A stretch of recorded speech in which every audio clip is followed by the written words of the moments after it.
Grandpa Roger, with a pipe he doesn't like smoking, because it ain't got no tobacco in it, and he doesn't like tobacco anyway, just like the pipe. I want to read you a ghost story today about an 87-year-old woman. Feels her life is coming to an end. Has trouble getting out of a chair. Difficult to go and make a cup of tea. But she's got a little bit of money in the bank, and she's always got her house to sell. A lot easier that way. Her friend Jessica now, she's living in a place called Inglenookes. It's a retirement home which has got bingo every flipping night. It's got a menu that you could like, and poor old Greta, living in this cold and miserable house.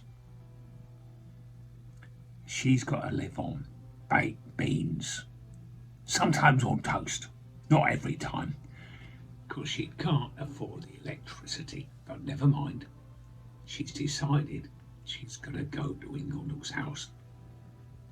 Trouble is, it's £4,500 a month, and her son George, well, he's a rumman. He'll have a fit, because he wants the money from her house. Know what I mean? She wants the money from her house.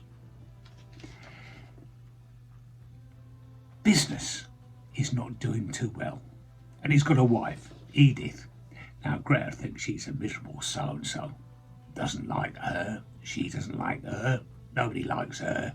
She doesn't like her son either, when I come to think of it. Ha ha! Normal parent thing, isn't it?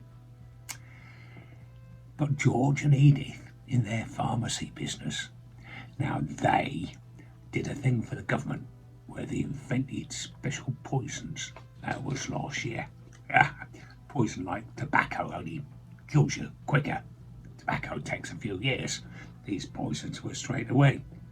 Anyway, Greta thinks, I don't care. I'm selling the house.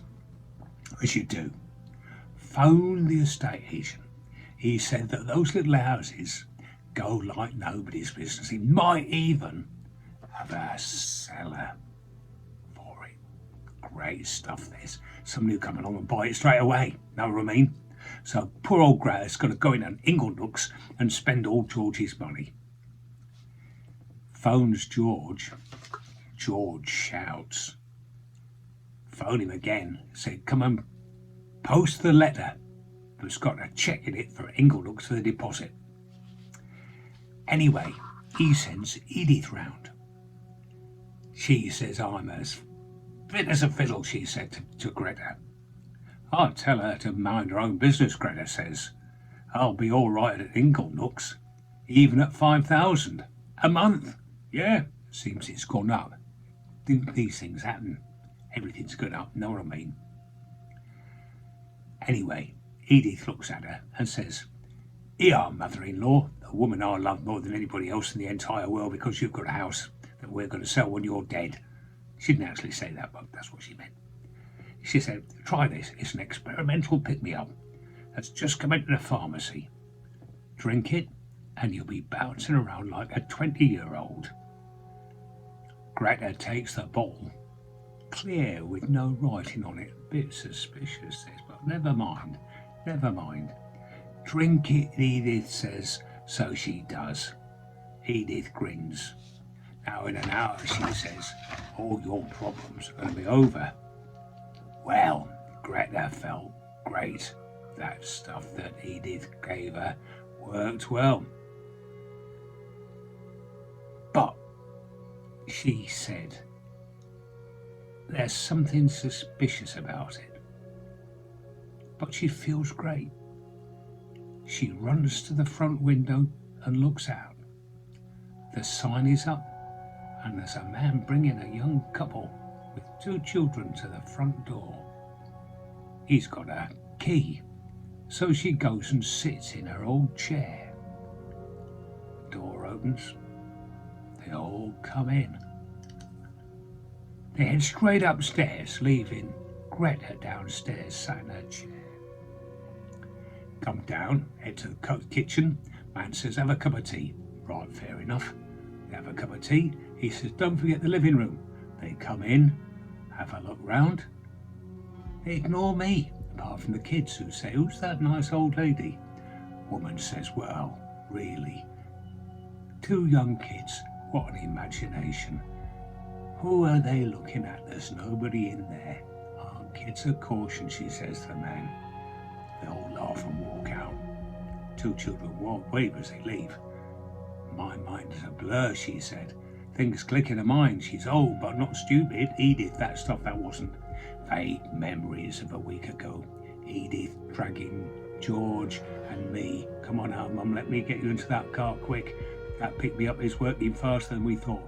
We need to get you to the Inglenooks before it closes. Something not right.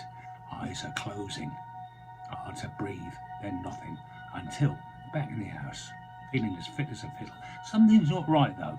I'm not really here, am I? She said. Children can see things from the other side that adults can't. It's George and Edith. She said they've done for me. It says here, done for me. Killed me for the money from the house. Why? I wasn't going to live that long, was I? They were going to get it soon anyway. The gas. I could hear it filling the kitchen. I knew the old thermostat was in there. It always sparked when it came on. It did. The explosion was enormous. The fire took the house and left nothing. Pity. It seems she'd forgotten to renew the house insurance, and nothing was exactly what George and Edith got. Serves them right, doesn't it, really? Know what I mean? See you again, folks. Grandpa Rog signing off.